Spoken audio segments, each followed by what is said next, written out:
How could you keep this secret from me for all these years?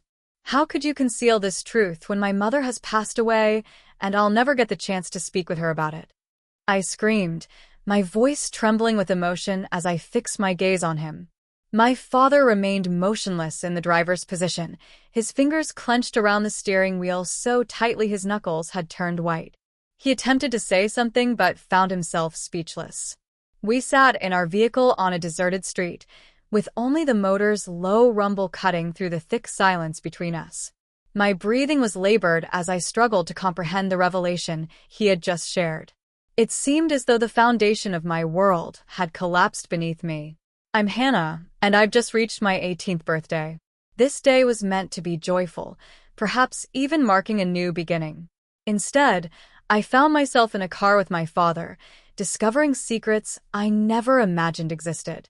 Our journey from Seattle to San Francisco had begun with joy, shared memories, and endless stretches of highway ahead of us. Yet here we sat, stopped outside an unfamiliar house, my entire reality turned completely around. The trip had initially seemed like such a wonderful idea when my father presented me with the map and car keys that morning. I believed this might be his attempt to finally rebuild our relationship after my mother's death 2 years prior. He had been making efforts, uncomfortable family meals, casual conversations about my studies, the rare compliment, but nothing quite like this. A cross-country trip with just the two of us felt so unlike his usual behavior that I nearly declined. However, something in his expression convinced me to accept. He appeared optimistic, perhaps even desperate. The initial hours of our drive were pleasant. We discussed my preferred music, destinations we hoped to visit, and even talked a bit about my mother. He mentioned her more frequently than usual, and though it was painful, it was also strangely comforting. But as the distance grew, our conversations became more serious. He began apologizing repeatedly about his past treatment of me, about his regrets, about how desperately he wished he could have handled things differently. Initially, I assumed it was simply his grief speaking, but the nearer we came to San Francisco, the more uneasy I became. Something was approaching. I could sense it. On our first evening, we stayed at a small roadside inn. It was basic. Just a bed, a barely functional heater, and a vending machine buzzing outside our window. We had dinner at a nearby restaurant, and I could tell he was attempting to keep the mood light, but there was something in his gaze, a burden he couldn't completely conceal. "Are you feeling all right, Dad?" I inquired as we sat facing each other, the harsh fluorescent lighting making the restaurant feel colder than it actually was.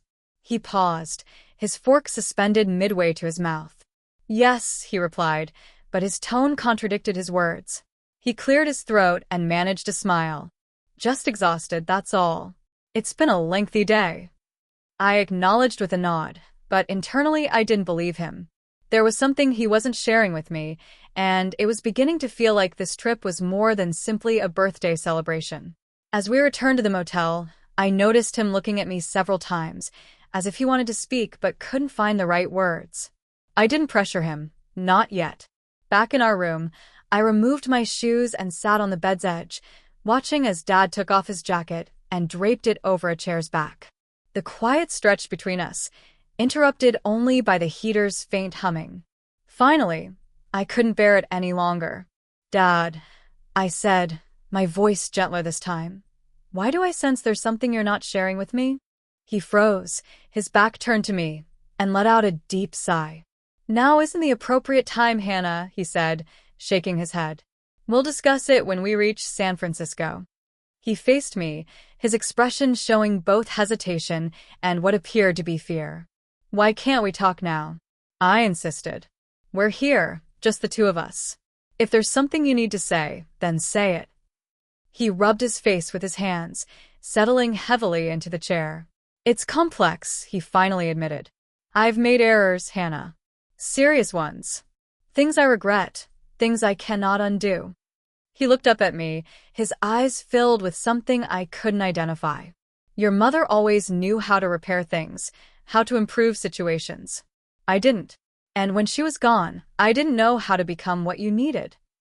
I leaned closer, my heart racing. "What do you mean? You've been making an effort." I mean, things haven't been perfect, but I can see you've been trying. Why are you being so harsh on yourself? He released a bitter laugh. Making an effort isn't sufficient, not after everything. I wish I could return, handle things differently. I was so consumed with my own suffering, my own shortcomings He stopped, looking down at his hands. I don't want you to believe I didn't love you, Hannah. I did. Your mother and I both did. But there were times I didn't know how to express it. I sat back, amazed by the raw honesty in his voice. Dad, I said softly, I'm not sure what to say. He looked at me, a sad smile crossing his lips. You don't need to say anything, kiddo. Just understand that everything I've done on this journey, everything I'm going to share with you, is because I want to make things right. That night, as the room grew quiet and my dad's steady breathing indicated he had fallen asleep, I remained awake staring at the cracked ceiling. My thoughts drifted back to my childhood, to all the moments that still hurt no matter how much time had elapsed. My father wasn't always harsh, but he was consistently distant, like I was an obligation he couldn't quite figure out how to manage. I recalled the times my dad shouted over spilled milk, forgotten tasks, or grades that weren't good enough. The severity in his voice had felt like a blow, leaving me feeling small and unsure. Even when my mother would intervene to calm things, there were disagreements that escalated into major arguments, his frustration with me obvious, though I never truly understood why. I attempted to recall moments of warmth between us, but they were rare. My mother had been my stability through everything, the one who assured me I was enough, the one who loved me unconditionally. Without her, it felt like navigating a storm alone. My mother was everything my father wasn't. She had this ability to make every moment feel special, like the world paused when she looked at me. Her embraces could erase any difficult day, and her laughter was the kind that filled the entire room. She never raised her voice, not once. Even when I made mistakes, she would sit with me, discuss things, and make me feel like I mattered. Losing her felt like losing the sun. Nothing has been as warm or bright since. Thinking of her calmed me, and I drifted off to sleep. The following morning, I awoke to find my dad sitting by the motel window, gazing out at the parking lot. His shoulders were hunched, and the lines on his face seemed deeper in the soft morning light. When he noticed I was awake, he turned toward me with a small smile, but I could see the effort behind it. Good morning, birthday girl, he said, attempting to sound cheerful. 18, that's a significant milestone, isn't it? Yeah, I said, sitting up and stretching. It feels the same so far. He chuckled softly, but it didn't reach his eyes. Well, perhaps this will help. He stood and retrieved a small envelope from his bag. He handed it to me, his hand lingering for a moment before releasing it. Your present, he said, his tone lighter than his expression. It's something important. I examined the envelope, its edges slightly worn from being handled. What is it? I asked, glancing up at him. For a moment, his face faltered, seeming to search for the right words. I want you to wait, he said finally, his voice quieter. Don't open it yet. Keep it sealed until we reach San Francisco. He smiled again, but it was unsteady, as though he was trying to hold something back. Promise me, Hannah. I nodded, carefully tucking the envelope into my bag. Okay, I promise. He exhaled, the tension in his shoulders easing slightly. Good, he said, standing up straight and forcing a brighter tone. Now, let's hit the road. Birthday breakfast is on me. But even as he tried to sound upbeat, I could see the weight he was carrying. Whatever was in that envelope, it wasn't just a birthday surprise, it was something more. We checked out of the motel and went to a small diner down the road. My dad ordered pancakes for me, stacking them high with whipped cream and a candle stuck right in the center. Can't have a birthday without cake, he said with a grin, but his voice wavered just enough for me to notice. I smiled back, trying to match his energy, even though the envelope in my bag felt heavier with each passing minute. The drive that day was quieter than before, the atmosphere between us thick with unspoken words. My dad made an effort to keep things light, pointing out random landmarks and playing a mix of oldies on the radio, but I could tell his heart wasn't in it. Occasionally, I'd catch him glancing at me, his jaw tightening like he was preparing to say something but couldn't. The closer we got to San Francisco, the more I felt the weight of something hanging over us, something he wasn't ready to share just yet. By late afternoon, the city came into view, its skyline outlined against the setting sun. My dad fell silent as we crossed the bridge, his usual chatter replaced by a deep, almost brooding quiet. I watched him from the corner of my eye, his grip on the steering wheel tightening as the car moved through traffic. "We're almost there," he said finally, his voice low. "We'll check into the hotel first." When we pulled into the parking lot of a modest hotel on the city's outskirts, he parked and sat there for a moment, staring straight ahead. "You all right, Dad?" I asked, my voice tentative. He nodded quickly, but his eyes told a different story. "Just tired," he muttered. He got out of the car before I could say anything else, grabbing his bag and heading inside. I followed, my heart pounding with the growing sense that whatever he had to say, it was going to change everything. Inside the hotel room, my dad dropped his bag by the door and glanced at his watch. "Get your things settled," he said, his voice lighter than it had been all day. "There's a place I want to take you tonight." I looked at him curiously as I set my bag on the bed. "A place? What kind of place?" He smiled faintly, avoiding my gaze. "Just somewhere special. Trust me, you'll like it." His tone was calm, but I could hear an edge of nervousness. Still, I wanted to believe it was something good. Maybe this was his way of celebrating my birthday after such a strange day. "Okay," I said, shrugging. "Let me freshen up first." As I washed up, I wondered what he had planned. A nice dinner, maybe? A surprise spot my mom used to talk about? The thought made me smile briefly. For a moment, I let myself feel excited, like maybe tonight would be the good memory I'd been hoping for. After I got ready, we headed out into the city.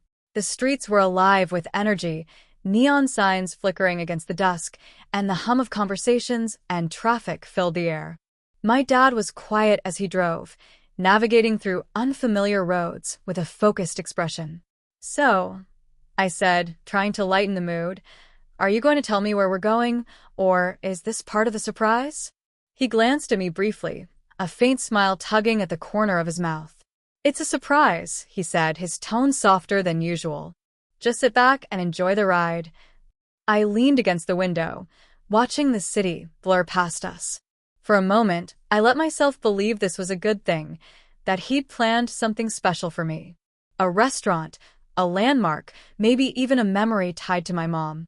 But as the streets grew quieter and the buildings less polished, I started to feel that familiar knot of unease creeping back in.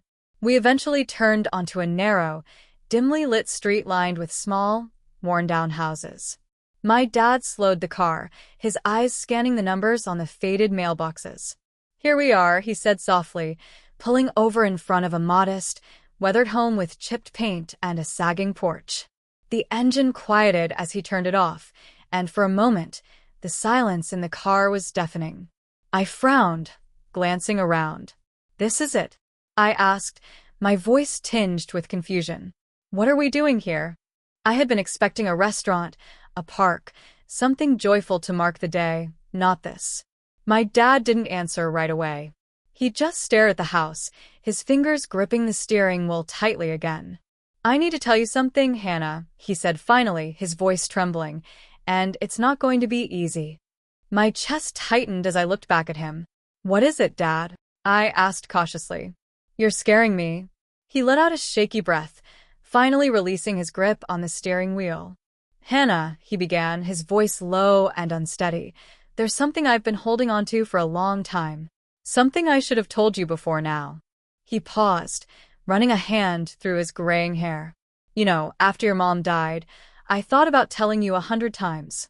But every time I talked myself out of it. I told myself it wasn't the right time, or that it would only hurt you more. But the truth is, I was scared.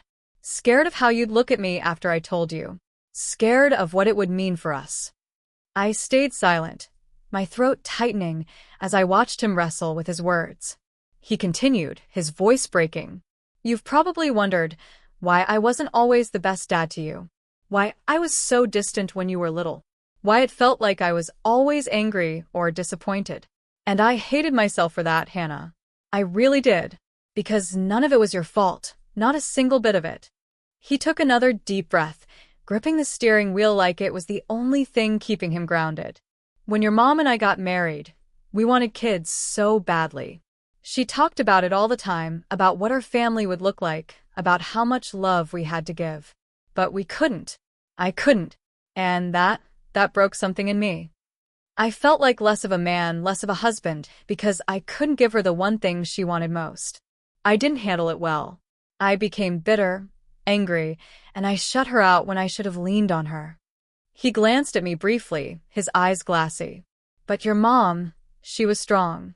She didn't let my anger break her. She wanted a family, and she convinced me that adoption could be just as meaningful as having our own child.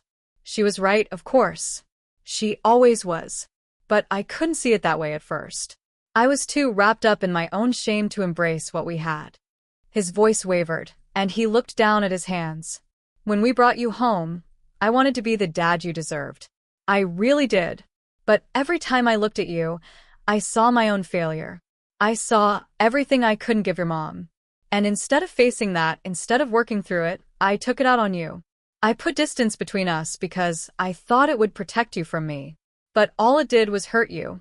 And I hate myself for that. Tears were streaming down my face now, but I didn't say anything. He wasn't done. When your mom died, everything changed. Losing her was like losing the best part of me. And it made me realize how much I had failed you, how much time I had wasted being the kind of father you didn't deserve. That's why I've been trying, Hannah. Trying to make it right, even if I know I never really can. He paused again, his hands trembling. And now you're 18.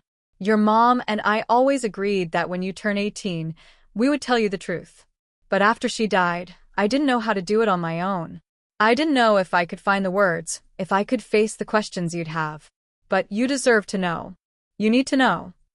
He looked at me, his eyes full of regret and something that looked like relief. Hannah, you're adopted. We adopted you when you were a baby. Your mom and I wanted you to know, but we wanted to wait until you were old enough to understand. And now, here we are.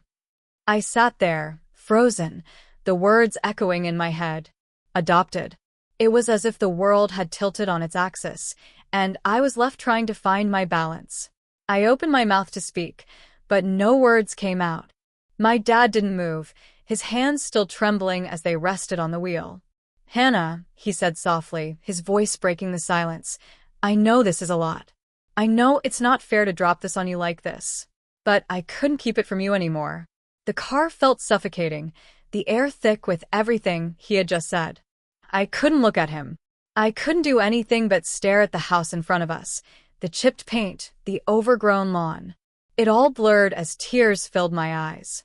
Why? I finally managed to choke out. Why would you wait so long to tell me? And now my mom's gone, and I can't even ask her. I can't even talk to her about it. My voice cracked, and I felt my chest heaving with the weight of it all. My dad's had dropped, his shoulders sagging as though the weight of my words had physically hit him. I know, he said quietly, his voice thick with emotion. I know I should have told you sooner. Your mom wanted to tell you earlier. She thought we should when you were younger. But He sighed, his hands gripping the wheel tightly again. I was a coward, Hannah. I didn't know how to handle it. And after she was gone, I didn't know if I could face it without her. I turned to him, my voice trembling with anger and sadness. And this house? What is this? Why are we here? He swallowed hard, his eyes fixed on the dashboard. This is where your biological mother lives, he said, his words slow and deliberate. We thought you might want to know where you came from, who she is. But that decision is yours to make. I'll support whatever you decide. And before I could say anything, my dad nodded toward the glove compartment. Get the envelope, he said quietly, his voice steadier now but still laced with emotion. I hesitated but reached over and opened the compartment. There it was, sitting where I had placed it that morning, now carrying a weight I hadn't understood until this moment. Open it, he said again, his eyes fixed straight ahead, avoiding mine. Slowly, I slid my finger under the flap and pulled out a single folded piece of paper. My heart pounded as I unfolded it, my breath catching in my throat when I saw what it was. My birth certificate. My original birth certificate. The name under Mother wasn't my mom's. It was a name I didn't recognize, written in bold, unyielding ink. I stared at it, the words swimming on the page. What is this?" I asked, my voice barely a whisper. My dad exhaled deeply, finally turning to look at me, his eyes filled with a mix of sorrow and guilt. "It's the truth, Hannah," he said quietly. "It's where your story began." I couldn't take my eyes off the certificate. My fingers traced the unfamiliar name under Mother as a lump formed in my throat. Everything felt surreal, like I was watching someone else's life unfold. "This can't be real," I said, my voice shaky. "Why didn't you tell me before? Why did you and Mom keep this from me?" My dad's shoulders slumped, and he let out a long, ragged sigh. "We thought we were doing what was best," he said, his voice heavy. "Your mom and I wanted to wait until you were old enough to understand.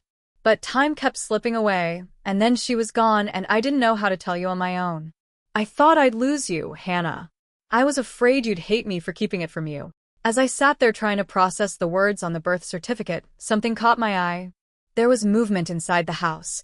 A shadow passed behind the curtains of the front window, and for a moment, I thought I saw someone glance out. My breath hitched, and I instinctively clutched the paper tighter, like it might anchor me in the whirlwind of emotions. "Is that?" I began, my voice barely above a whisper, as I turned to my dad. He nodded slowly, his gaze fixed on the house. "That's her," he said quietly. "Your biological mother." His words hung in the air, thick and heavy, as I turned back toward the house, my mind racing. 1,000 questions flooded my head, but I couldn't form a single one aloud. I couldn't tear my eyes away from the house. The curtain shifted again, and this time the figure lingered, their outline just visible against the glow of a dim lamp inside. My chest tightened, and I felt a strange pull. Curiosity, fear, anger, all tangled together. "What do I do?" I whispered, almost to myself. My dad didn't answer right away. He just sat there, his hands resting on the steering wheel, his expression unreadable. "It's your choice, Hannah," he said finally, his voice steady but soft. "I brought you here because I thought you had a right to know. But whether you want to meet her, that's entirely up to you. Whatever you decide, I'll be here." And now I'm here, sitting in this car with everything I thought I knew about myself turned upside down. My dad's words keep echoing in my head. "It's your choice." But how do I even begin to make this decision? On one hand, meeting her, my biological mother, could give me answers to questions I didn't even know I had. Who is she? Why did she give me up? Does she think about me? A part of me feels like I owe it to myself to find out. But on the other hand, what if it's too much? What if seeing her just complicates things even more? My life hasn't been perfect, but it's been mine. I had a mom who loved me with all her heart, and a dad who's finally trying to be the father I've always needed. What if meeting her disrupts all of that? What if she doesn't want to see me? Or worse, what if I see her and it doesn't change anything at all? I don't know what to do. This decision feels too big, too overwhelming.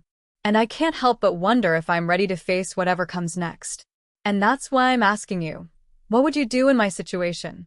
Would you walk up to that door and take the leap, or would you drive away and keep moving forward with the life you already have? Please share your thoughts in the comments. I need all the help I can get. Hey there! Did you enjoy the story? If you did, don't forget to hit the like button and subscribe to the channel. It helps us tremendously and ensures you won't miss out on more great stories we share here. Thank you for watching, and we'll see you in the next one.